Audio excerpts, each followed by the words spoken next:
Good morning. Welcome to our fifth installment of Kabbalah Psychology. Before I begin, I just want to make an announcement. There'll be a class later on today at the JCC. I'm going to be speaking on Mashiach, the rational mystery of Mashiach at 2:20. Everyone is invited to come. Next week there will not be a class, so make note of that.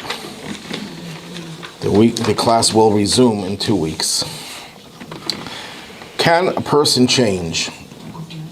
It's not a question if you're Jewish, because that's the very foundation of what is called Teshuvah.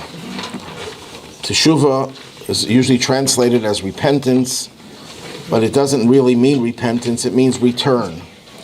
By calling it return, it implies that you're returning to something that you were before. Now, what about someone who was always a crook and always a liar and always a creep, and then they want to do teshuvah? They're not really going back to the way they used to be, because that's not good. So that implies that even if you behaved immorally, committed crimes your whole life, you go back to your original state, which is good. That a human being inherently is good. We were not born with original sin. That is not a concept in Judaism. In fact, if you look in the Torah, the original state of the world was paradise, Gan Eden, Garden of Eden.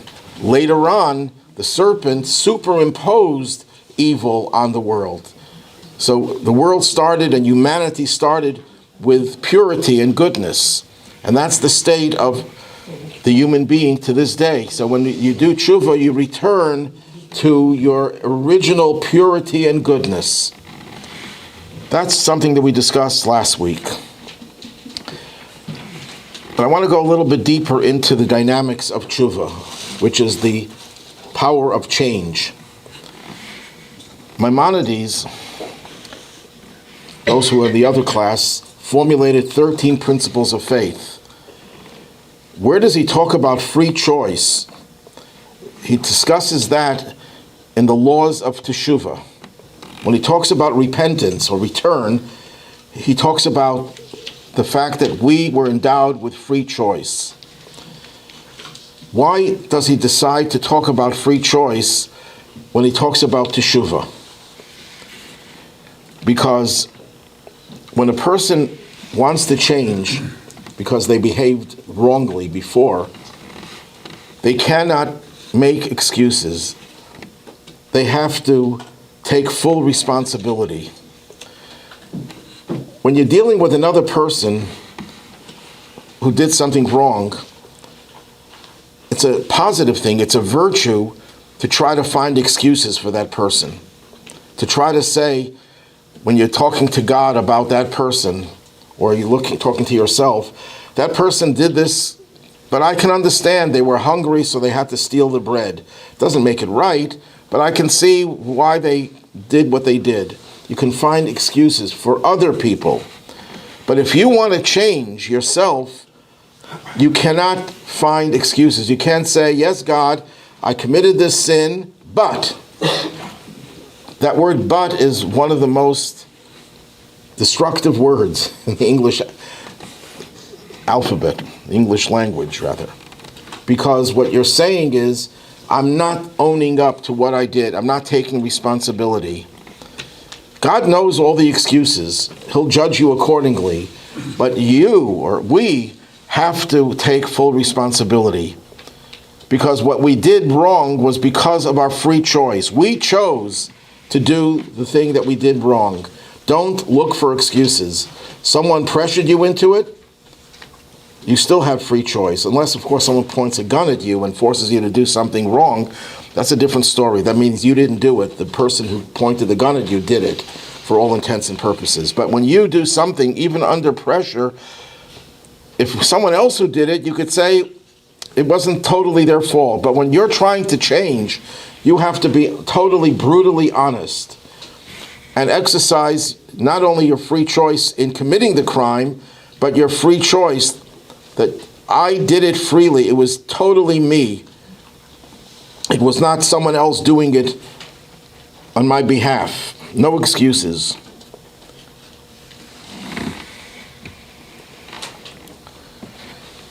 There's a story in the Torah. Joseph, we know, was sold by his brothers. And then, when Joseph becomes the viceroy of Egypt, and there's a famine, and Joseph's brothers come from the land of Canaan to the land of Egypt to purchase food, and Joseph plays around with them, and he accuses them of being spies, and he arrests them. And the brothers are really very upset. And this is what they say. They said to each other, "It's true, we are guilty for our brother, because we saw his distress when he begged us and we didn't listen. That's why this trouble has come upon us." Okay, so it seems that they're confessing their crime, they're owning up to it. But then it says Reuben responded to them, Reuben the oldest brother. He says, "Didn't I warn you, saying don't sin against the lad? But you didn't listen. And also his blood is now being claimed." Why did Reuven have to really, they already expressed regret and remorse. They realized what they did was terrible, was wrong. And they're doing teshuva, they're repenting. And here Reuven has to dig it in. He has to tell them, "No, you remember when I told you not to do it and you didn't listen to me?" Why does he have to make them feel worse than they already felt? What was he telling them that they didn't already accept? They already accepted that what they did was wrong. And the Rabbi once explained what they were saying was not really changing. Because they said, now we're suffering because of that. It's not that what they did was inherently wrong and we are guilty. We're suffering because of what we did. And Reuben told them, no, don't accept responsibility because of what you're suffering now, because you're suffering now. Accept responsibility because what you did was wrong and you did it wrong then. People have a tendency when they're acting remorseful to attribute whatever is bad is happening to them to the fact that they did something wrong. In other words, it's not that I did something wrong and I feel that I did something wrong. I'm hurting because of what I did wrong. So you're focused on yourself. You're not taking full responsibility.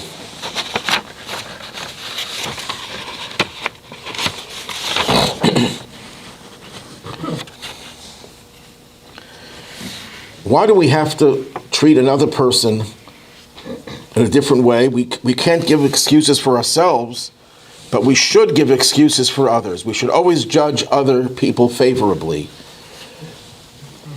Why do we have to judge other people favorably? Because one of the reasons is that God judges us. If we judge other people favorably, then God will judge us favorably.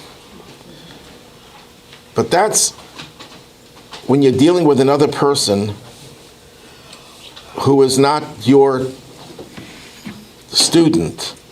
If it's your student, you should tell them the truth, that they shouldn't just do teshuva, repent, because they're going to suffer otherwise, or they shouldn't look for excuses. They should come clean and be brutally and totally honest.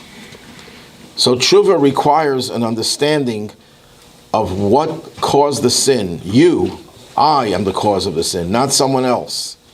When you reach that point, then the remorse is complete and the teshuva is authentic.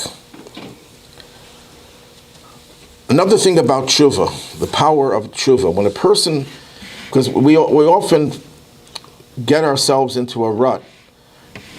When a person does something morally wrong, they feel guilty. Guilt is not a bad thing in and of itself. Guilt to the soul is the same thing as pain to the body. Is pain a good thing? The answer is, obviously, if you can get rid of pain, that would be the best thing. But if you do have pain, that's a blessing, because then you know there's something wrong with you and you'll look for a cure. You'll look for a remedy. If a person would not feel pain, even after injuring themselves, they would neglect the problem, and who knows what can happen. Pain is a blessing for the body when a person has some type of illness. The same thing is true with the soul. Guilt is a positive thing because it lets you know that the soul is hurting, the soul has been bruised, the soul is injured. We have to do something to fix it. But guilt could also be dangerous.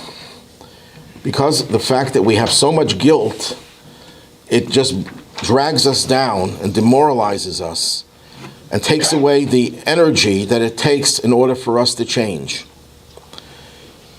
What makes things even worse than guilt, when it's out of order, is the idea that we feel, I can never change. I could never really rehabilitate myself. I'm a lost cause. My life is been totally messed up. And the fact that people are so down on themselves makes it difficult for them to change. A person has to know, as Maimonides says, that when you do teshuvah, you're a new person. You're not the same person you were before. You have a new identity. There are three things in Judaism that gives you a new identity. Study of Torah. When you study Torah, and when I say Torah, I don't just mean the 5 books of Moses. I mean all of Jewish spiritual knowledge. When you study Torah, it goes into your brain. It actually molds and fashions your brain to be consistent with God's wisdom. Because that's what Torah is. It's divine wisdom. And when you imbibe Torah, God's wisdom integrates with your mind, and your mind becomes divinely influenced. So your whole existence changes, because a human being is not just a physical body. A human being and a person's character is defined by what they have in their mind, how they view the world, how they view themselves. So when you study Torah, it transforms you. The Talmud says that when you teach someone else's child Torah, it's as if you are the father of that child. That's why when the Torah talks about the children of Moses and Aaron, it lists Aaron's children. But those were not Moses' children, and the answer is that they were Moses' children because he taught them Torah. When you pray to God, it also changes your identity. Because when you stand in prayer before God, you're standing like you are a slave. Now, we don't like slavery, but it's a very good metaphor. A slave has no identity. They are completely and totally the property of the master. When we stand before God as a slave, that's how we're supposed to stand before God, as if we are a slave in front of our master. We lose our identity, and our identity becomes absorbed in God's identity. And the third thing is teshuvah. When a person does teshuvah, they are now a new human being. They are a different person.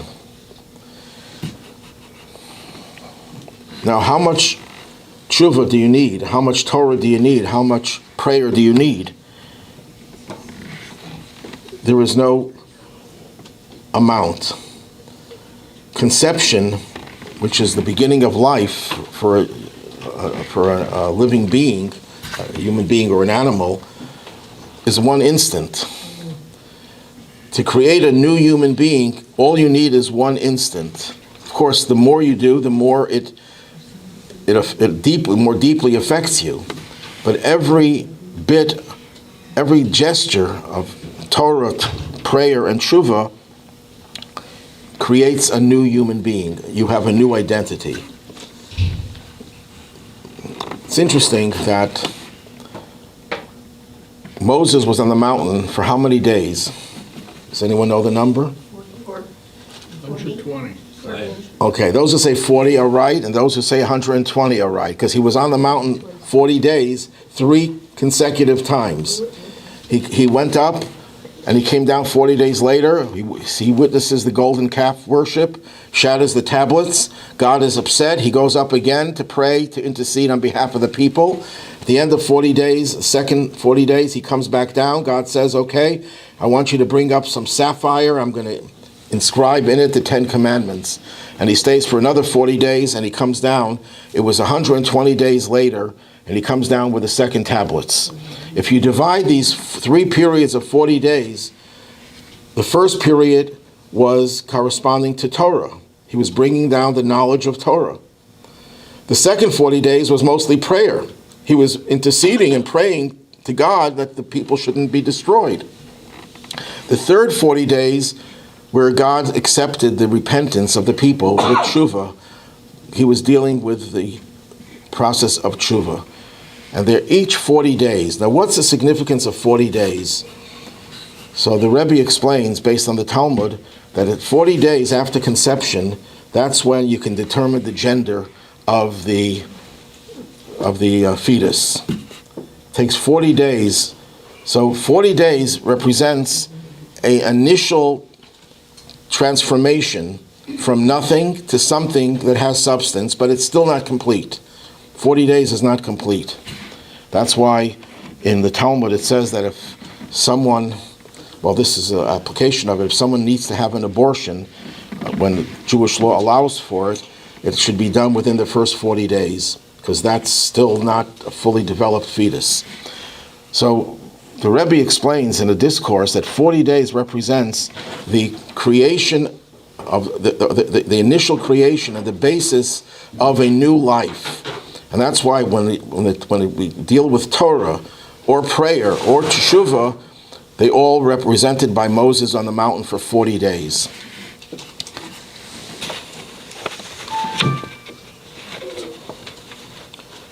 So as soon as you do Teshuvah, you're a new person, but you need later on to implement that newness into every aspect of your life. And that could take a lifetime. So the initial amount of Teshuvah is one instant. You develop a foundation for it with 40 days, and then a lifetime has to follow. Now, when we talk about Teshuvah, however we translate it, repentance or return, we're talking about a person who sinned, who transgressed, and they want to change. When we talk about transgression, we're usually talking about a person who commits a crime, a sin, whether it's a sin between man and God or between man and man. But the Maimonides explains, and when I say Maimonides, when I'm quoting Maimonides, I don't mean to say nobody else agrees with him, but he formulates things in a very, very comprehensive way and gets to the point right away. So Maimonides explains that Teshuvah is not just about action, it's also about attitudes. Attitudes are not sins per se. If I have a bad attitude, you can't say that I committed a crime. In a secular society also, no one's going to punish you for having the wrong attitude. If you're, let's say, a racist, no one's going to put you in jail for that, unless you act that hatred out and hurting someone, threatening someone. But the Maimonides says, you certainly have to do Teshuvah when it comes to attitudes, and it's much more difficult. It's easier to desist from a certain type of action that's wrong. You can control yourself not to do that act. But to change your way of thinking, if you have an immoral approach to things, that requires Teshuvah even more, and it's much more difficult. And that requires a paradigm shift. People have to develop the ability to abandon the way they think. And looking at society today, society has become so polarized and politicized that if you're on side A, no matter how stupid the ideas that people in this party are expressing themselves, but I belong to this party and I have to accept it. You know, what's happening in society today is that where people 20 years ago, 30 years ago, the right and the left in this country were very close to each other. They had some differences, but they were able to discuss them, to argue, to debate, and they essentially agreed to everything. That's fundamental to being a citizen of this country. What happened today is the polarization where some people, I'm not going to go into the politics, but some people have advocated such extreme ideas that are so off the wall, and they don't question themselves. They don't say, well, do I have to go along? We'll give you an example. I'll give you an example. Not too long ago, presidents of the United States who were very very liberal, would say that marriage is between a man and a woman. Now, if they said that, they would be considered to be not just racist, but who knows what kind of criminals. What changed in the interim? It's that some people within that party have gravitated towards that belief, and people feel compelled. They have to join them. But your political, and the same thing is true, could be true on the right. I'm not trying to make a case for right or left. I think they're both bad. Politics is bad now. Why?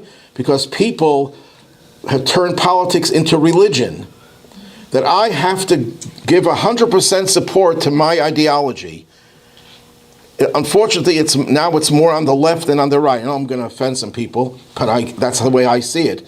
That you have to follow the orthodoxy of that party. Why do you have to agree with that party?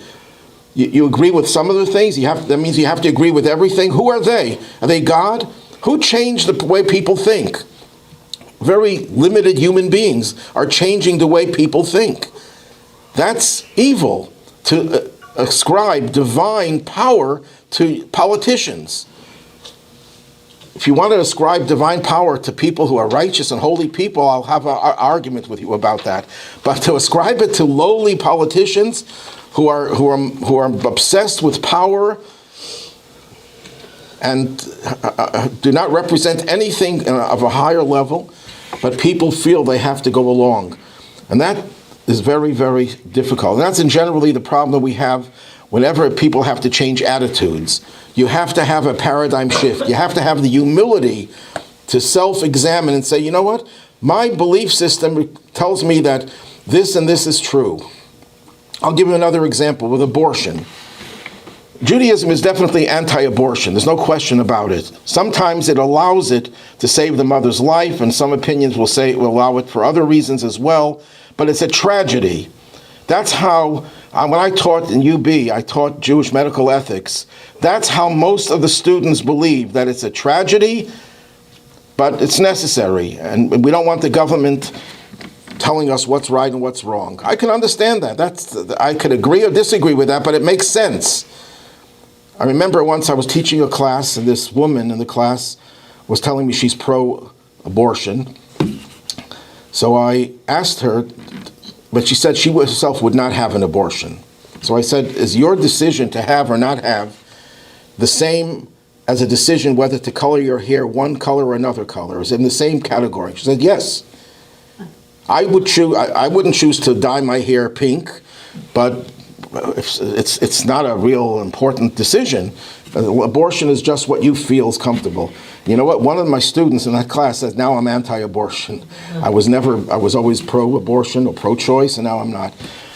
But now that's how everyone in that party thinks, that abortion is a positive thing and should be celebrated.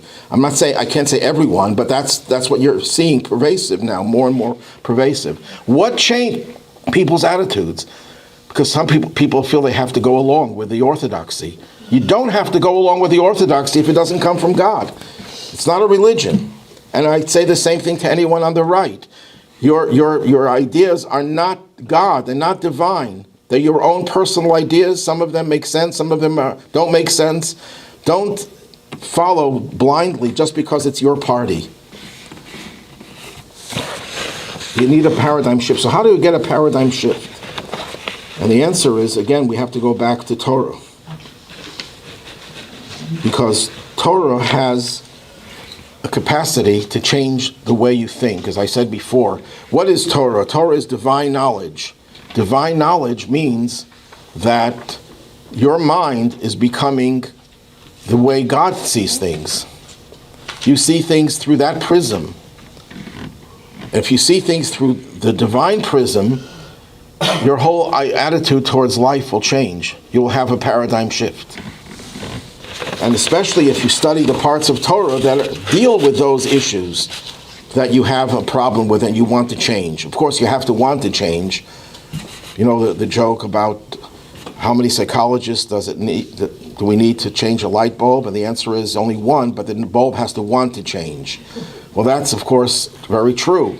That a person will not do teshuvah unless they want to change. And they want to change not because they're forced into it, not because of some overriding concern, but because they come to recognize that where their life is now is not the right place to be in.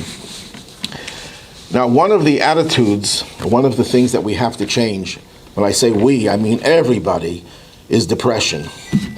I don't know a single human being who doesn't deal with bouts of depression, because we have ups and downs in life, and depression is a very, very natural response. I'm sure the psychologists and psychiatrists here will agree with me. Do you think depression is a pervasive trait in society? Eliyahu, you agree? Okay. So, Rabbi Aaron of Karlin, he was one of the earliest Hasidic masters, and he once said, the Torah does not tell you any place, thou shalt not be depressed. There is no such commandment, but it leads to all other transgressions. When a person is depressed, they are vulnerable, and they're capable of degenerating into every other transgression. Hasidic philosophers and leaders always emphasized the importance of joy. When the Baal Shem Tov, the founder of the Hasidic movement, entered into the scene of Jewish life, one of the things that he emphasized, and that became the hallmark and the symbol of a Hasidic Jew, is the joy. Now you think, well, it's nice to be joyous. It wasn't just nice, it's life-saving. Joy is life-saving. Happiness is life-saving. True happiness is life-saving. At the time of the Baal Shem Tov, this was in the aftermath of terrible pogroms, the worst pogroms in history since the destruction of the temple and until the Holocaust. The pogroms in 1648 and 1649. No one knows the exact number of Jews killed, but some say it was several 100,000. And the rest, the survivors' lives were destroyed economically and morally and spiritually. And there were a group of rabbis who earned their living by giving sermons, and they would travel from one city to another. And they would deliver fire and brimstone, telling the people, the survivors, it's all your fault, you're a bunch of sinners, and that's why God has punished you. And the people would start crying and fainting.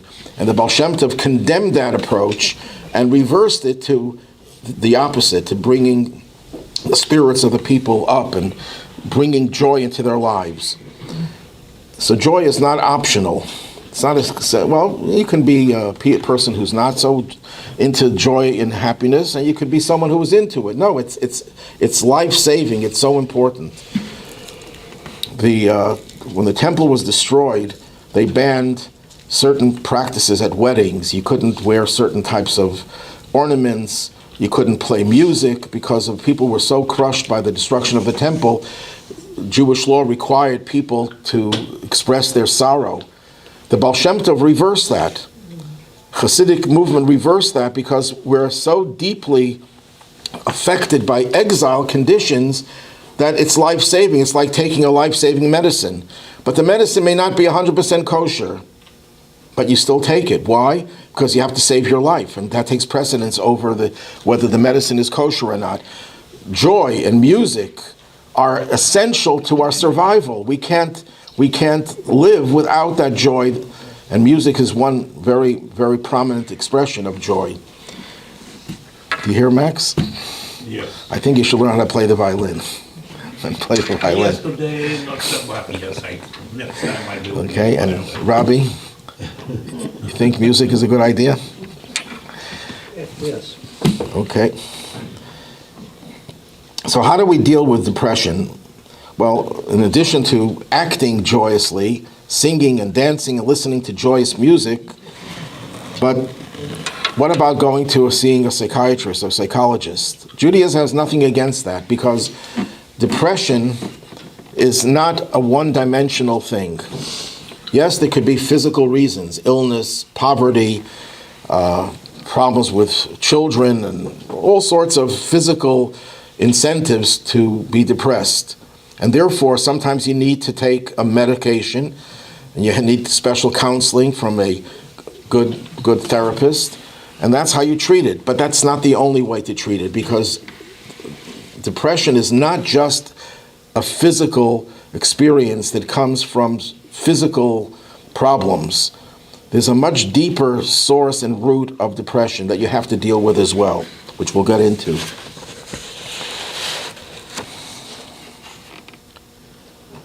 You know, and some people will tell you that depression is not helped when you're in the dark. Literally speaking, you're in the dark. That's why light is a very positive thing. The Baal Shem Tov loved light. He would always look for more and more candles to make sure there's a lot of light. And one simple reason for that, I think, is light helps you with your mood. It makes you less depressed. It helps you generate more joy. You know, there's a law in the Talmud that when you build a synagogue, you have to have windows. Why do you need windows? The source of that is the book of Daniel. Daniel was praying, it says, and he was praying facing the windows. The windows were open and he prayed facing the windows. So one commentator says, because when you pray, you have to be in a state of joy. God does not like sadness. It says God has joy in his place. But if you're in the dark, you can't help it. It generates more sadness and depression. And therefore, you need windows, you need to have the light coming into the synagogue. So there's no question that light is very important. But just like physical light is important for the body, for the brain, spiritual light is important for the soul.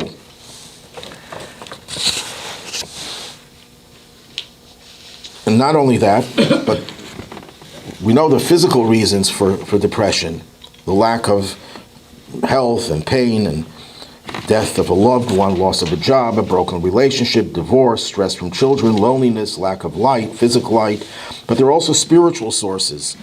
Sin, temptation, feeling a sense of lowliness, how worthless you are, that whatever you do is futile, there's no progress in your life, you lose a spiritual mentor, someone who was helping you. So we have to deal with depression on the physical level and on the spiritual level. So what is the root cause of depression from the spiritual side? When people talk about depression, they use the term they feel down. They're feeling down. The Talmud tells us the difference between the godly soul and the animal soul is the difference between a human being and an animal. An animal is always looking down. A human being is always looking up. The way we're structured. The animal goes on all fours with its face facing down to the ground. That's the difference between the animal soul and the godly soul. The animal soul is always looking down. It's always looking with a depressed mindset. The animal soul is one of listlessness. That's its natural state. It doesn't want to accomplish. It just wants to be. You ever see a lion resting? A male lion? They don't seem to be interested in anything. They just want to rest. It takes the female lion to do something, but the male are very inert. The godly soul, on the other hand, is always in a state of joy. Its natural state is joy. So it makes sense that if you want to get rid of depression, you have to minimize the strength of your animal soul and maximize the strength of your godly soul. And how do you do that? How do you reveal your godly soul? Again, by doing godly things. Prayer, Torah study, mitzvahs, all these things assist the godly soul in asserting itself and looking up, positive, optimistic, and joyous. So the root cause of depression, you could say, is the dominance of the animal soul.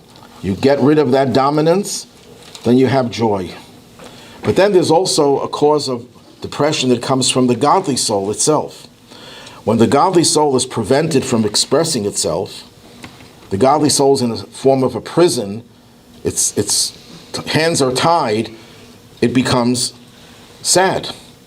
Because the godly soul was sent into this world to make a difference in this world by first making a difference with the person's body. But if the godly soul is incapable of expressing itself, it generates feelings of sadness. So how do you just get rid of that? You have to break the animal soul's resistance. They're doing teshuva for past sins, but there's also a direct way of appealing to the godly soul. That's why we have holidays, Jewish holidays. They tell you that in the secular and the non-Jewish world, holidays are sources of depression. In the Jewish world, holidays are the source of joy. So celebration of holidays, that goes directly to the neshama, to the soul. Likewise, spiritual melodies. You have music and all forms of music, and all forms of music are very positive. I take that back. Not all forms of music are positive. There's some kinds of music that are disgusting. But many forms of music are positive. But there are special melodies that are considered to be more spiritual than others. Melodies composed by spiritual people. Because these people were in touch with their soul, and they composed these melodies in order to help us be in touch with our soul.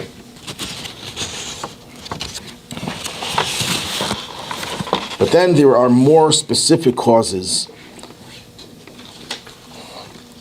We're taught, the Kabbalists tell us, that the animal soul is consistent of 4 elements. Just like we have the earth, water, fire, and wind. Those are metaphors for 4 different kinds of vices. Fire is a symbol of ego. Fire goes up. Anger, ego are lumped together in the category of fire. Water is the symbol of lust, because water causes all sorts of delicacies to grow, so it symbolizes the evil impulses that deal with lust. Wind represents the things that we do that are vacuous, that are empty, that have no substance. People just wasting their time. And earth represents depression and laziness, inertness. If you think about it, all of these 4 lead to depression. An inflated ego causes depression. Why is that? Because a person who has an inflated ego, the world is never going to be enough for him.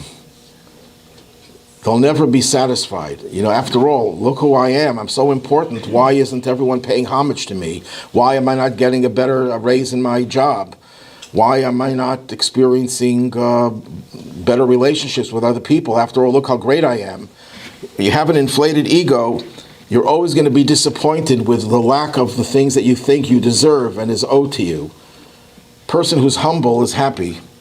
Humble people are happy. Arrogant people can never really be happy. So we have to deal with that. We have to deflate the ego by recognizing that our true greatness does not come from what we think makes us great, but it comes from the fact that we have a part of God in us. So we're not proud of ourselves, we're proud of the God aspect of who we are.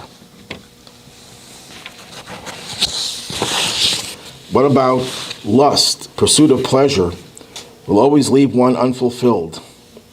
Because no matter how much a human being wants, they'll never get as much as they want. The Talmud says if you have $100, how much do you want?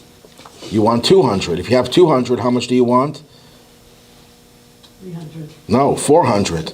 It grows exponentially. If you have 400, you want 800. So people who have desires, who are lusting for more physical things, no matter what it is, will never be fulfilled, because as soon as they get what they want more, and a lot more, and they'll never be happy. Also, hedonistic behavior generates guilt. You realize that what you're doing is wrong, so you feel guilty about it. How do you deal with this? How do you reverse this?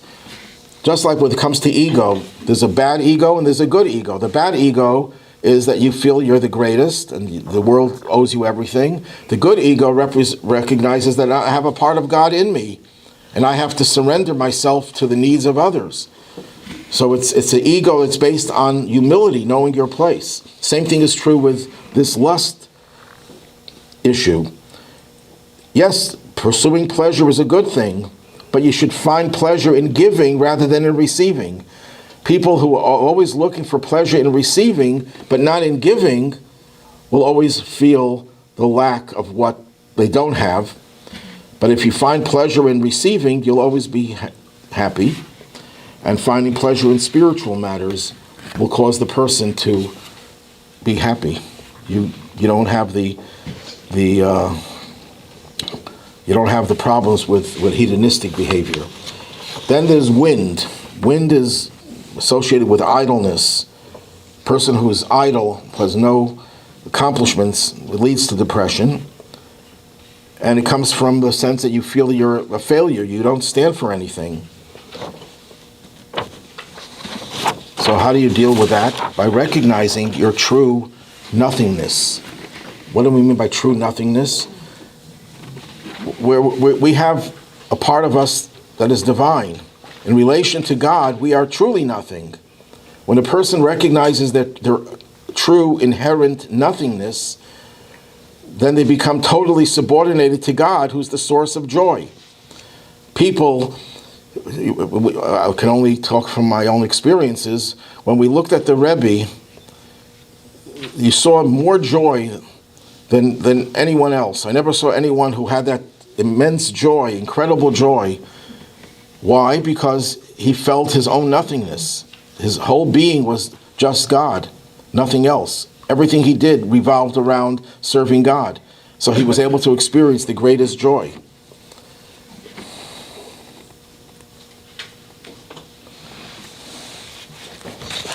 And then finally, the earth metaphor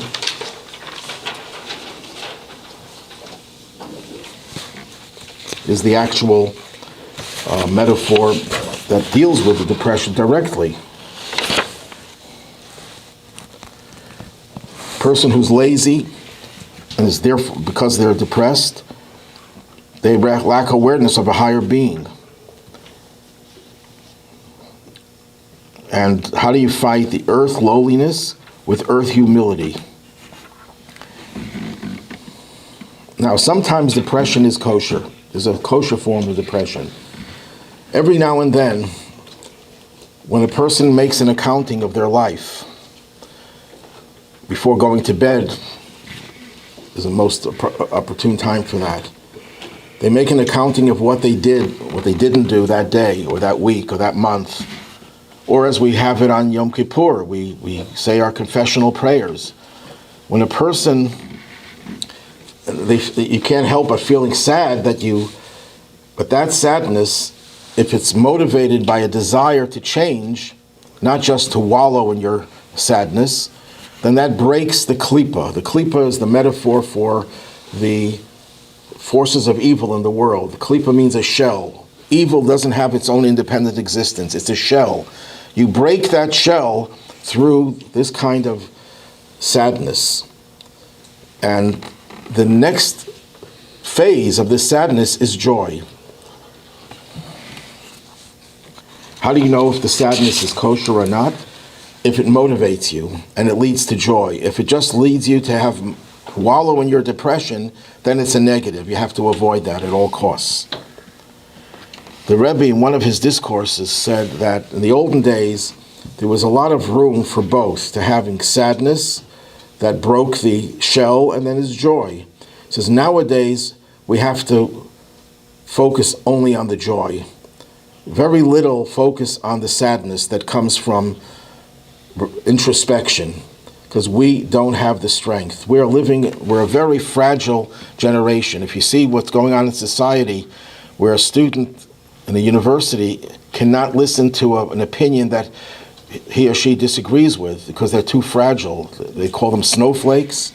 But that's not just in university. That's true about society as a whole. We've become so weak and so fragile that we have to accentuate the positive in generating joy. And Mashiach, the word Mashiach, which is the ultimate goal of this world, has the letters that spell the word Yismach, he will rejoice, or Yisamach, he will make others rejoice. Mashiach is associated with joy, and his role will be to break through all the barriers. There's an expression in Hasidic literature that says that joy, simcha, breaks through all barriers. The Talmud has another expression, a sister expression, that says a king could break through all barriers. A king has the power to break through. Let's say the king wants to travel from point A to point B, and there's a house and a yard, property that belongs to someone. So the king can just break down the barriers and go to wherever he has to go. And that's a metaphor as well, that someone who has the spiritual quality of royalty has the power to break through every barrier that prevents you from accomplishing the things that you want to accomplish, including generating feelings of joy. And the Hasidic literature uses that same term and applies it to simcha, that if you have joy, that means you're in control, you're a king, you're in control of your life. That breaks through all the barriers. If you allow the negatives to overwhelm you and you don't fight back with joy, then there are many barriers that surround you that don't let you get anywhere. But when you have joy, you break through all the barriers. So on that note, if anyone has any questions. So to summarize, depression is one of the most noxious attitudes that create problems for us in every area. And the way to deal with depression is not just the physical methods that people are given, although they recently discovered that the chemical imbalances they thought were responsible for depression are not really true. So I don't know what psychologists and psychiatrists do now. If the medication they say doesn't really work, so what do? I don't know. Play music. Play music is right. Take a small nap. So what do they do now? What do psychiatrists do now if they say that the medications for depression don't work because the chemical imbalance they thought was responsible for it is not really true? Don't depend on the medication. You should depend on things outside of the medication. That's for sure. Medication is an adjunct. It's a supplement. Right, but does it even work as a supplement? It's almost a way of denying the spiritual aspect. It's just a chemical imbalance. It's got nothing to do with me in my head. It's chemicals that are. It's a bit much. It's a very ideologic point of view.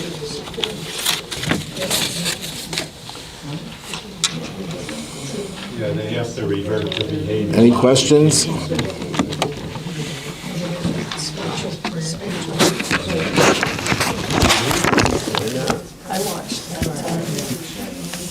Continue to your speech. I try to send this to you. Okay. The issue about the serotonin uptake. You sent it? I try. I watched. It's not going? This is a few years ago now, 2008-ish. Do you like it? Continue your speech. Those because that was the Yeah, it's very nice. kind of medication. I agree. I watched her become a monster. And now that's what they say it does. And I went, well, tell me about it. And I Message. watched But if not, it worked. excuse me, could you send Well, this actually, that's not what they're saying. yourself to yourself message? Or what do you want to Because she became a monster. It lasts so long. Where am I sending it to? Well, they've actually. Email? Yeah. everything what you want?